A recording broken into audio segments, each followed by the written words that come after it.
안녕하세요, 노 대표입니다. 반갑습니다, 여러분. 벌써 12월이 중순이 넘었네요. 정말 시간 빠르네요. 네. 제가 유튜브를 시작한 지가 한 5개월, 6개월 정도 돼가는 것 같은데요.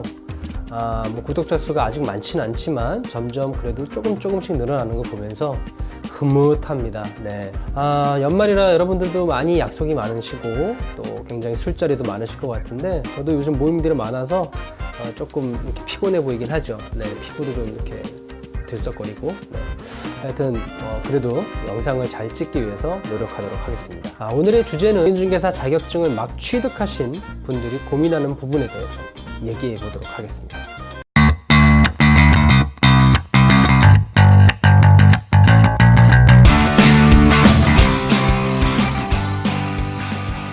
공인중개사 합격자 발표가 한 20일 정도 된 것 같네요. 지금 그래서 이제 자격증을 막 취득하신 분들, 따끈따끈한 자격증을 받으신 분들, 제가 이제 굉장히 고민이 많을 겁니다. 저도 사실 예전에 그랬고요.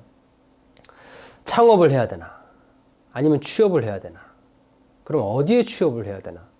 정말 많은 고민을 하실 거예요. 일단 창업과 취업 두 가지 방법이 있죠. 첫 번째 창업에 대해서 말씀을 드리면 제가 선배로서 먼저 말씀을 드리는 겁니다. 제 얘기가 전적으로 옳다는 거 아닙니다. 아마 이제 이번에 공인중개사 자격증을 취득하신 분들의 두 가지 경우가 있을 거예요. 기존에 이제 부동산 잡을 기존에 하시던 분들, 아니면 이번에 자격증 공부를 이제 부동산 공인중개사 공부를 해서 자격증을 취득하신, 이번에 합격하신 분들. 첫 번째 같은 경우에는 사실 부동산 경험이 있고 일을 하신 분들이기 때문에 사실 자격증을 취득하셔서 본격적으로 소속 공인중개사가 되거나 아니면 이제 창업을 하시게 되겠죠. 이런 분들은 조금 괜찮을 것 같은데요. 만약에 후자인 진짜 부동산 경험이 전혀 없고 이제 막 공부해서 자격증을 취득하신 분들은 바로 창업하는 거는 전 권하지 않습니다. 뭐 굉장히 여러 가지 의견들이 있기 때문에 어떤 분들은 뭐 창업해라, 뭐 할 수 있다. 뭐 어렵겠지만 사실 뭐 한두 달만 지나면 충분히 할 수 있다. 굉장히 많은 얘기들이 있을 것 같은데요. 이 노 대표의 생각은 반대입니다. 일단 경험이 없는 분이 이 부동산도 사업입니다, 여러분. 지금 망해 나가는 요식업 엄청 많아요. 제가 뭐 백종원의 골목식당도 자주 보진 못하지만 가끔 보는데요. 사실 그 프로그램을 보면서 느꼈던 건 뭐냐면 저도 그런 실수를 할 수 있고 저도 충분히 그렇지만 사실 저도 여러 가지 사업을 많이 진행을 해봤었거든요. 실패해 본 경험도 있었고. 물론 지금은 그 실패가 성공의 어머니가 될 수는 있겠는데요. 어쨌든 이 요식업 같은 경우에는 좀 상황이 틀려요. 보통 명퇴를 해서 40대, 50대 넘어가지고 나와서 창업해서 실패를 하잖아요.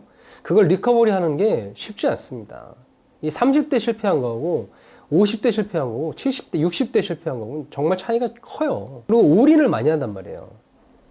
제가 예전에 뭐 대출 얘기할 때도 마찬가지지만 이 맥스로 대출 받는 걸 전 선호하지 않는다고 했잖아요. 상가도 마찬가지예요. 본인이 사업을 할 때도 마찬가지예요. 맥스로 사업에 투자를 하잖아요. 그러면 정말 버티기 힘듭니다. 근데 대부분 제가 이 상가 오피스 전문이니까 이런 얘기를 하지만 공인중개사 얘기하다가 또 새길로 빠졌네. 여러분 죄송해요. 근데 조금 얘기 나왔으니까 보통 뭐 예를 들어서 제가 1억짜리 사업 투자금을 준비를 해서 뭐 상가를 얻고 거기에 이제 인테리어를 공사를 하고 또 뭐 준비를 해서 오픈한다고 쳐봐요. 근데 대부분 어떤 실수를 많이 하냐면 그 1억을 맥스를 다 투자해요. 그러면 중간에 운영자금도 필요할 것이며 그리고 사업이라는 게 잘 될 수도 있지만 안 될 때도 있잖아요. 그리고 막말로 막 오픈했는데 처음부터 잘 됩니까? 노하우가 있었던 사람도 아닌데 당연히 몇 달은 고생해야죠. 적어도 6개월 고생할 수 있어요. 그럼 이 6개월 동안 버틸 수 있는 운영자금이 필요한데 맥스로 1억을 다 때려버리면 버티지 못해요. 3개월 가다가 넉다운. 결과적으로 간판 바뀌는 거예요. 그래서 맥스는 이 얘기 하려고 그런 게 아닌데 공인중개사 창업을 그렇게 우습게 보시면 안 돼요. 정말 공인중개사 일 보면 쉬워 보이잖아요. 가서 그냥 집 보여주고 와서 계약하고 집 보여주고 계약하고 정말 그건 보이는 거의 일부분입니다. 그래서 노 대표의 생각은 초보자라면 창업은 절대 권하지 않습니다. 경험하시고 최소 기간 뭐 1년이 됐든 6개월이 됐든 2년이 됐든 경험하시고 일해 보시고 후에 창업하세요. 그리고 공인중개사 사무소 정말 많습니다. 사실 계속 나오잖아요. 포화 상태라고. 언젠가는 이 부동산이 좀 정리가 될 시점이 분명히 생길 거라고 생각해요. 어쨌든 저는 창업은 분명히 말씀드렸습니다. 초보자라면 권하지 않는다고. 그럼 두 번째가 이제 취업이잖아요. 그럼 취업을 하려고 그러는데 과연 어디 취업을 해야 되느냐? 어떻게 취업을 해야 되느냐? 부동산은 종류가 많아요. 정말. 분야도 다양하고요. 뭐 다른 것도 마찬가지지만. 일단 첫 번째는 뭐 분양사도 있고, 뭐 토지를 하시는 분도 계시고, 상가도 하시는 분 계시고, 오피스 하시는 분 계시고, 주택 하시는 분 계시고, 고급 빌라 하시는 분도 계시고, 등등등등 굉장히 많습니다. 그러니까 여러분들이 일단 첫 번째 자기가 어디에 좀 적성이 맞고 어떤 잡을 해보고 싶은지를 결정하셔야 돼요. 분양을 해보고 싶으시면 분양, 토지를 해보시고 싶으면 토지, 뭐 고급 빌라를 하고 싶으면 고급 빌라, 건물 매매를 하고 싶으면 건물, 이런 식으로 분야가 다양하니까 꼭 본인이 하고 싶은 일을 일단 첫 번째로 선정을 하세요. 자, 일단 주택에 대해서 얘기를 해보면요, 여성분한테 좀 많이 권해드리는 바예요. 사실은. 왜냐하면 이제 이 주택이라는 것 자체가 집을 보러 오시는 분들이 부부들도 많으시지만 또 여성분들도 많고 하시기 때문에 남자분이 이제 집을 보여주러 가는 것도 당연히 뭐 그렇게 하시는 분들 많이 계시니까 전혀 이상하지 않지만 어쨌든 그 거부감이라는 게 생길 수도 있잖아요. 근데 하지만 여성분들, 뭐 실장님이라 부르겠지만 그런 실장님들은 뭐 굉장히 친근감 있게 또 잘 설명도 해주시고 또 본인들이 또 집에 대해서 관심이 많잖아요. 여성분들은. 그래서 더 디테일한 부분들까지 설명을 해줄 수 있기 때문에 여성분들은 전 주택을 좀 추천해드리는 바고요. 그렇다고 해서 남성분이 못하느냐? 그건 아니에요. 남성분들 당연히 잘하십니다. 그러니까 뭐 남녀가 뭐 구분되어 있는 일은 아니라고 생각하고요. 어쨌든 주택, 뭐 원룸, 투룸, 다세대, 다가구 굉장히 종류가 또 많이 있죠. 장점을 말씀드리면 원룸, 투룸 같은 경우에는 정말 계약을 많이 해요. 그리고 많이 해야 돼요. 중개부수 자체가 금액이 높지 않기 때문에 많은 다수의 계약으로 본인의 이익을 창출해야 되기 때문에 원룸, 투룸은 계약을 많이 해야 됩니다. 저도 처음에 부동산을 시작했을 때 저는 이제 상가 오피스 쪽으로 먼저 시작을 했기 때문에 사실 주택을 저는 많이 안 했거든요. 원룸 투룸 했던 그 같은 동기부는 정말 한 달에 계약을 뭐 30건씩 막 하더라고요. 저는 뭐 한 달에 계약 그때 처음이니까 뭐 한 2개, 3개 뭐 이렇게 했거든요. 뭐 계약서 쓰는 것도 완전 틀린 거예요. 그 친구 계약서를 그냥 눈 감고도 쓰더라고요. 근데 요거 제가 조금 첨부적으로 설명드리면 그 계약서를 본인이 안 쓰고 그냥 그 대표님이 쓰시는 분들도 많아요. 그래서 정말 계약은 많이 하지만 본인이 계약서를 쓰지 않았기 때문에 계약 내용 하나도 모르는 분들도 많고요. 정말 뭐 부동산 경험 1년, 2년 했다는 분들도 계약서 못 쓰시는 분들 많습니다. 제가 차후에도 그런 거 영상을 좀 올리려고 하는데 계약서 쓰는 요령이라든지 이런 부분도 제가 좀 영상을 올리도록 할게요. 이런 부분들은 계약서는요 정말 법정 문서잖아요. 잘 쓰셔야 돼요. 사고가 생기면 안 돼요. 그 사고는 본인에게 전적으로 책임이 돌아갑니다.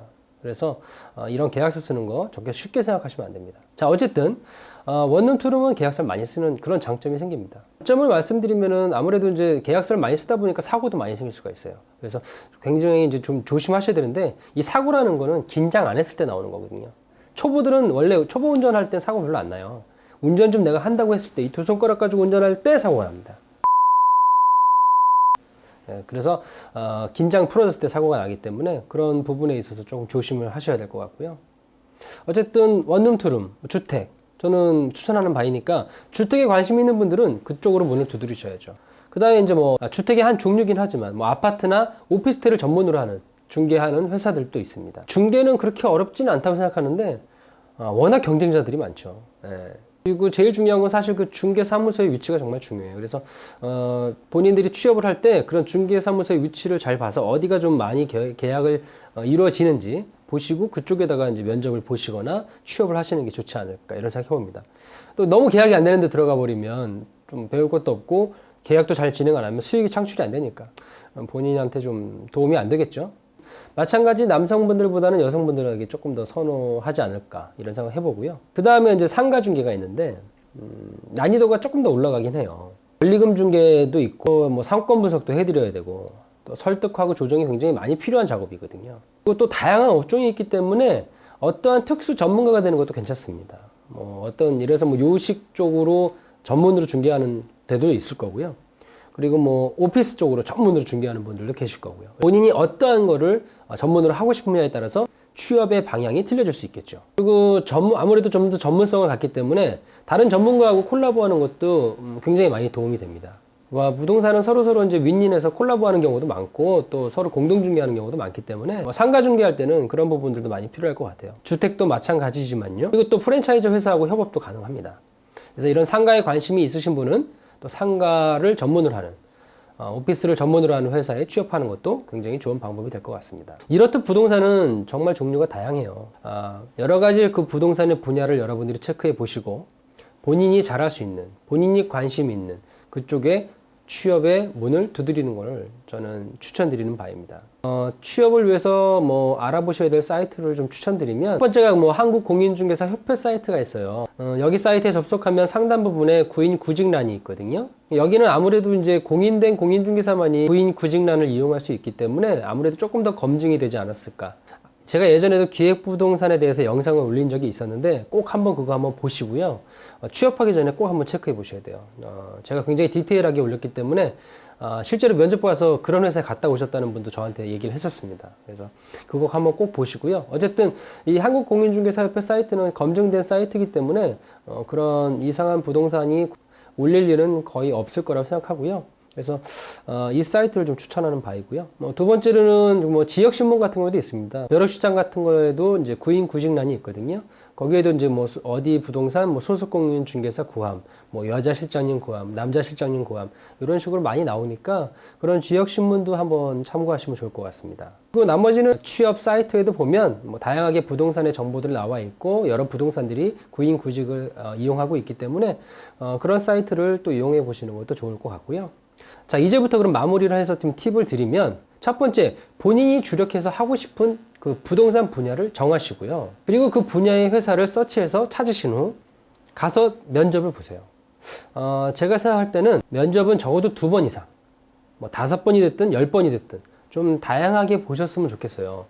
그래야 회사를 가서 이 부동산 경험이 없는 분들은 부동산 일을 일단 모르잖아요. 그래서 그 회사에 가서 면접을 보면서 그 회사의 컨디션이라든지 그다음 이 회사가 추구하는 비전이 뭔지 그리고 이 회사를 갔을 때 정말 교육을 잘 받을 수 있을지 이런 부분들을 체크해 보시는 거예요. 그래서 또 하나 팁을 드리면 가능한 초보자는 교육 시스템이 잘 돼 있는 곳을 가시길 추천드립니다.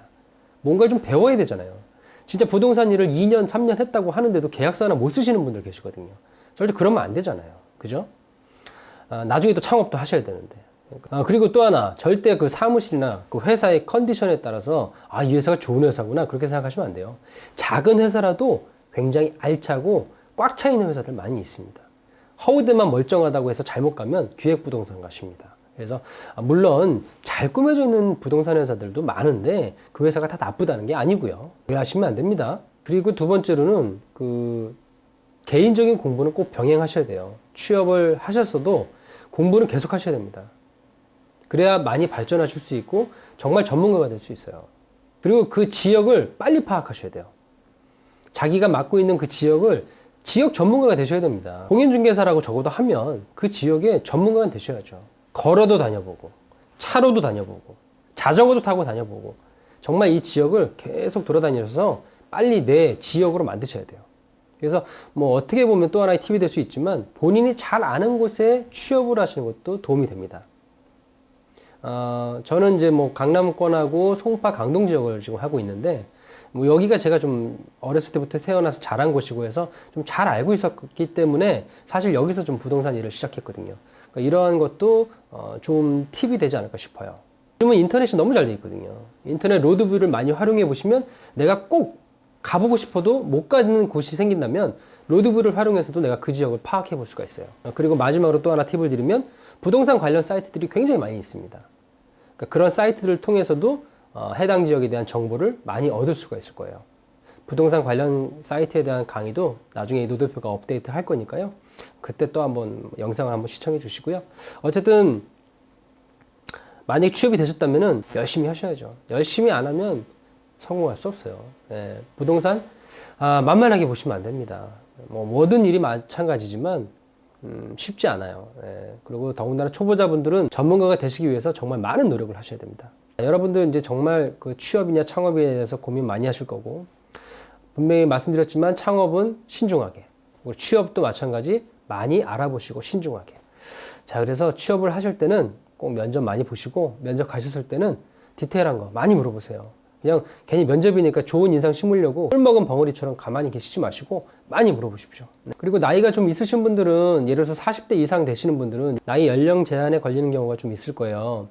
뭐 40대 초반이면 좀 괜찮긴 하겠지만 중반을 넘었으면 많이 걸릴 겁니다. 그래서 그런 분들은 좀 처음에 또 취업을 할 때 좀 신중하게 접근을 하셔야 돼요. 네, 그렇게 해서 좋은 회사를 좀 갈 수 있도록 여러분들이 많이 노력을 해보시고 또 많이 알아보시고, 혹시라도 뭐 궁금한 사항이 있으면 노 대표에게 댓글을 남겨주시면 제가 또 하는 성심성의껏 답글을 달도록 하겠습니다. 여러분들의 건승을 빌도록 하겠습니다. 화이팅 하십시오. 자, 노 대표의 부스 오늘 여기까지 하도록 하고요. 다음에 또 좋은 영상으로 찾아오도록 하겠습니다. 감사합니다, 여러분.